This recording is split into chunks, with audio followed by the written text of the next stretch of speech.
السلام علیکم، میں حافظہ رومانہ تبسم سندھ کی پریزیڈنٹ ہوں۔ آپ سب کو خوش آمدید کہتی ہوں۔ جیسے کہ آپ سب کے علم میں ہے کہ یہ ماہ آزادی چل رہا ہے۔ 14 اگست بہت قریب ہے، پورے وطن میں، پورے پاکستان میں جشن آزادی کی عروج تیاریاں ہیں۔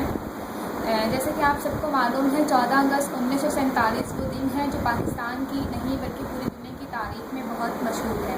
یہ وہ دن ہے جس کو حاصل کرنے کے لیے بے شمار قربانیاں دی ہمارے آباء و اجداد نے۔ ہم سب کو ان کی قربانیوں کو رائیگاں نہیں جانے دینا چاہیے۔ آج کے دن میں آپ سب سے ایک چھوٹی سی بات کہوں گی کہ ہم لوگوں کو وہ پاکستان پیش کرنا ہے جو قائد اعظم محمد علی جناح کا پاکستان تھا، جو انہوں نے 1947 میں حاصل کیا تھا۔ آئیے آج کے دن ہم سب عہد کرتے ہیں کہ ہم اپنے لسانی تعصبات کو دور کر دیں گے۔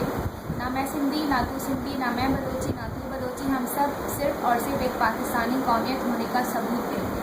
پاکستان تو بن چکا ہے، لیکن اس کی تکمیل ابھی تک باقی ہے، جو ہم سب کی محبتوں کی محتاج ہے۔